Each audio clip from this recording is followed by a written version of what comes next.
Welcome to the DPO Club. We have with us Akarsh Singh, who is the CEO and founder of the Saro Consulting. And we are happy to have Akarsh Singh, who comes with large amount of experience and, of course, running an industry wherein large number of individuals have been trained. And we really like to welcome you and to be part of this podcast. We will be talking specifically on the DPDP journey of India, and by virtue of your interaction in the industry today, we would like to know a lot from you. So thank you, first of all, for introducing me, and I'm very lucky to be here on the session. It's a privilege to be in Bangalore speaking to you, sir, as always. I would like to ask you a very vital question. Many organizations are currently in the phase of awareness. That is what is the DPDP Act per se is happening. From your experience at Saro, what is the single most underrated operational challenge that these companies are facing as of now? And how do you think it will map into the whole compliance aspect of DPDP law in India? When we look at operational challenges, I'll take a step back. The real challenge that we are facing, and I'm going to keep the BFSI sector out of this question. So when you look at BFSI and e-commerce, B2C, direct B2C, let's just keep them aside. Let's just talk about everyone else. For them, the biggest challenge right now is that the board has not approved the budget.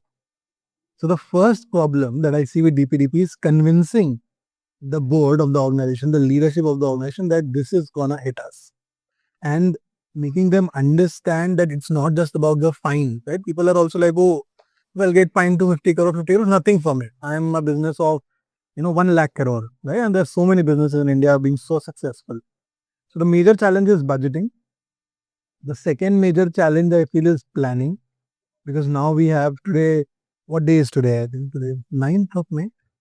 So on 13th of May, later 4 days later, we'll exactly have 12 months to go from a full implementation timeline, and probably 6 months to go before the consent management framework comes into line. So my feeling is we have a 6-month versus a 12-month timeline. So I feel both of them are major challenges to meet right now for the industry. And with the war ongoing near us, I think we are in a bit of soup. So let's see what happens now. I agree with you in totality. When we speak to the boards and when we have been addressing them while we visit each of these enterprises, they say that we already have an insurance in place, and the insurance will take care of the rest of the aspect. Okay, coming back to the second question in the CUs, you've been associated with DPO clubs for a long time, and you have really been a assistance in spreading that awareness and the objectives of the DPO club per se. Can you explain how a person should migrate to a DPO in this present regime? So when you say migrate, so I would, again, for me, it's two things. One is when you look at building a career in the domains, in the industry, you need to be techno-legal. A knowledge of technology and legal are really, really important. Now, when you say migrate, which means that you're also kind of saying that right now the industry, when we look at the current DPOs, they either come from InfoSec or they come from legal. So, and henceforth, they are migrating. Right? They're migrating from their current domain to a privacy domain by adding a skill. So, how can they do that? I think, nothing beats practical experience, because right now industry, everybody is learning. So, it's the right time to kind of go in and volunteer and kind of participate while doing certain knowledge transfers. And I think, as you said, I'm from DPO Club, so I'll have to say that our course of CDPO, not here to sell it, but that's a sound proof solution to at least have some basic information. And it can probably get you from 0 to 100 if you ask me. A CDPO will at least get you to 30.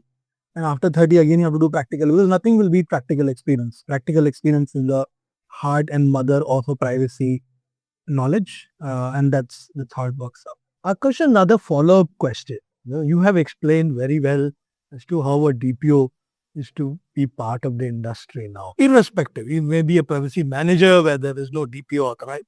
Whom should that DPO report to? You are asking me tough questions. Yeah. Right? A lot of my career has been doing that. My challenge to answer this is that, I'm working with the CIOs, I'm working with the GCs, and somewhere I'm working with the CEOs directly. The best case scenario, sir, it's also industry to industry. If you ask me BFSI, in BFSI, my feeling is it should be more independent because we have RBI audit to carry. We have in insurance, we have IRDA to carry. So I think more independence in these two industries would help. For other industries, whether manufacturing, our e-commerce of the world, I think for e-commerce, it's very technical. So when it's very technical, then I feel it can also be with the CIU, where it's more technical. And where it is manufacturing, I think it doesn't matter much, right? If end of day, leadership needs to understand what they're approving and how they are planning the year ahead. So whoever can do that can become a DPO. There's no requirement. People ask me, I'm not a lawyer, how will I become a DPO? You don't need to be a lawyer. I'm not an engineer, how do I become a DPO? You don't need to be an engineer, right? If you have knowledge, showcase, pair, skill, you will be a good DPO. So it doesn't matter. It's a CIO, CISO, DPOs reporting to the CEO or to the board. It doesn't matter much. The problem only is independence, right? And BFSI, and when I say BFSI, I try to mean SDFs. In SDFs, when you have to yearly report to the data protection board and be really, really active with the data protection board, I think the independence of that DPO role would help the organization to stay compliant, very honestly. Let me ask you a more funny or a tickling question. Who's the one who wants this responsibility in the higher echelon so that the DPOs report to them or they are answerable, accountable to them, or those who are, who don't want to be accountable? Who are those in the higher echelon? Yeah, I feel like when we look at the DPO function, right, the really smart organizations, right, the smartest of all would have divided their DPO function into a regulatory function and their CPO function, Chief Privacy Office function, into the technology function, right, or to the implementation side. So basically, we can also say line one, line two. In banks in UK, if you work, they generally call it line one and line two. So what line one does is implementation. What line two does is review. DPO's role is regulatory review. So the job of a DPO logically should limit for regulatory things because how will he implement? Every time he'll go to implement consent, if you ask the DPO from his angle, he's gonna save everything for regulatory thing. But a marketing team would say, no, no, no, let's do some mistakes still because till we get clarification on from a legal opinion or we get a clarification from the adoption board, they would still want to do something because this is lead generation is their skill, is their key on how the businesses are running. The smartest teams would have a CPO, a chief privacy officer, and a data protection officer. A CPO can get aligned to anyone, right? You can say a CPO getting aligned to CIO, CTO, CISO, it doesn't matter. Anybody you can implement. But a DPO, we generally see alignment of a DPO with the GC. You touched upon a very sensitive topic or an aspect. You mentioned something on AI. So, in this surge of agentic AI that we see in the present regime, what do you think is the challenges of implementing privacy as a culture or as a techno-legal requirement within the organization? The advent of AI. So when we say AI, right, and I'm just talking about privacy, right, as a privacy lens. Perfect. See, everything has just become faster. All types of data processing has become faster, right? We don't need to spend the amount of time we used to take earlier to do the same thing or to get, let's say, an analytics from data or to, let's say, start another processing. The problem that I see in terms of privacy is a regulatory problem because if we do not have consent for a specific purpose, it's much easier to go back and use that data without making sure that we are legally using that data. That's number one. Second is the challenge that everyone sees, right, in terms of AI, is the rights. See, end of day, why did DPDP Act came, right? DPDP Act came because the judgment gave us the right to privacy. And because of that right to privacy, DPDP Act came. So when we talk about anything, end of day, it's about rights of us, right? When we are in India, we're in Bangalore right now. So our rights, right to deletion, right to access, right to grievance redressal, right to nominate, right? All of us are rights. So everything that we're talking about, what is DPO's real job? DPO's real job is to make sure that these rights can be provided to us if data is getting used, and same thing data protection board wants to follow, right? So, and that's how I sum it up my answer, that everything goes back here. So when we look at AI, the biggest challenge is to respect these controls, these rights of someone.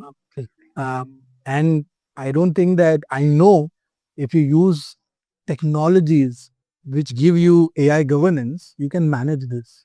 But let's be honest, who's managing this right now? Data pipelines were free. Everybody injected their AI modules. Now, if you go to organizations like Salesforce, they'll be so proud that how much processing you can do on the same data in terms of sales. It's great for the sales team. But my right as a human being in India, it's gone. And it's gone at rocket speed now. So yeah, this is what I feel about it, sir. Thank you. Well, I hope the industry takes cues from what you have answered. One very specific question. I know you have roamed the world around. You worked in the European nations. You've seen the maturity of GDPR that actually took place, which is about a decade old now. What do you see for the industry? Is there a conflict between GDPR of the European Union and the DPDP law of India? Or is there a convenient gelling up of these two laws, especially for multinationals who are operating in India? I feel Indian law is comparatively easier when we think about employees for employment data, because multinationals in India also are building GCCs here. So organizations with GCCs, I think their life is a bit easy. We are working with a lot of GCCs. I can see that the employee compliance compared to Europe, where they have working councils, right? Everything goes through a working council. I think those type of challenges we don't see here. But when we look at consumer brands which are directly selling, right? Let's take an example of likes of Amazon. I think for them, when they say that they have a global infrastructure of the privacy controls, I think it's not the same in India, because we are consent heavy. If you want to process data for anything from a consumer in consumer space other than employees, it's 90% consent. And that's a huge challenge for everyone, because there's no legitimate use. So, marketing in Europe, some interpretations are that it's legitimate use. It is, right? It's you have to do the business. And I am also running a business. So let me be honest. While I'm a privacy guy, I'm also a CEO of the company. So I can tell you that this is a challenge for me. I see it as a huge challenge. So the way of working needs to change. It cannot be the same, sir. It cannot be same that you buy the data from somewhere, you get access of data somewhere. I think that those things cannot continue. And India is a country of 1.4 billion people. Uh, I honestly don't know. I think we are the biggest privacy law in the world. Let me ask you a very personal question. I want you to be truly honest. You're a privacy leader, and the industry looks up to you for many, advisory. How many times have you clicked I agree on a 50 or a 30-page terms and conditions document without even reading it? I feel like the challenge is that it's a 50-page document. So any 50-page document I see, I just say yes ASAP, because it's anyways non-compliant and I can't do much about it right now. Though I can definitely be a privacy evangelist and take a screenshot and start putting, but that's not my agenda, sir. Right? My agenda is to decrease those notes. And by the way, I want to speak about the Zerodha thing. So I saw one report where Zerodha kind of came out and said our privacy practices are the best, and they have benchmarked against certain things that are available online. And I showed it to you if you remember. I think this is how people are using privacy to their brands, and that will become a huge thing down the line. Zerodha already did that. So, as a privacy leader, you're telling that I have done it. I have clicked on I agree. Yeah, That's a very frank answer. I am guilty. Yeah. Oh, very good. Thank you. One final question to you, which there are, you have inspired a generation, by virtue of being the CEO of Saro, interacting with youngsters. Sir, I'm also a youngster. Yeah. People mistake me for a very old guy. Yeah. But then you have, onboarded many, trained many, groomed many, seen the journey of many of these youngsters. What is that one skill or of whatever comes to your mind with regard to these youngsters whom you have employed? Gen Zs, you mean? Yeah. Do you mean Gen Zs? Yeah, Gen Z. Okay. Yeah. Okay. What do you think is that few skills or one skill that the young privacy leader should imbibe now to ensure that the India's privacy is secure? One thing I'll just say for the new generation, even our generation, right? Even as millennials, I would also like to kind of say, discipline is the key, right? Discipline in reading, discipline in working. I think that discipline, even discipline in going out and partying. Believe me, if you do everything with discipline, you can do a great life and do a great career. But I feel that discipline is missing, and that's harming India as a country as well.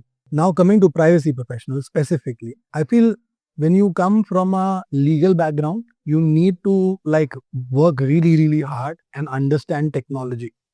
Like, and I think that's it's a 3 year, 5 year journey. It's not easy. Perfect. If you come from a technology space, I think you should just start reading. And both the people can become super excellent. And it's not just about being a DPO, sir. Right? DPO is just the start. We are looking at, and I look at the industry when I see here and when I see Europe, is the next big thing in probably after 3 years in India will be Chief AI Governance Officer. And all these DPOs that we know about will automatically become DPO and Chief AI Governance Officers. And that's the future that Europe is seeing already. And this is the future we'll see right now. So read about AI, understand about AI, don't get scared with AI, get your hello dirty, right? And get things done. Thank you very much, Akash, for spending time with the DPO Club and with this forum that we have started. Thank you for inviting me. We surely wish that you will inspire a larger amount of generations to come. I am trying for the very fact that you've started a company that is niche and you've taken the journey of privacy when actually it was needed for India. Thank you very much. We work hard and we will continue to do that. Thank you, sir.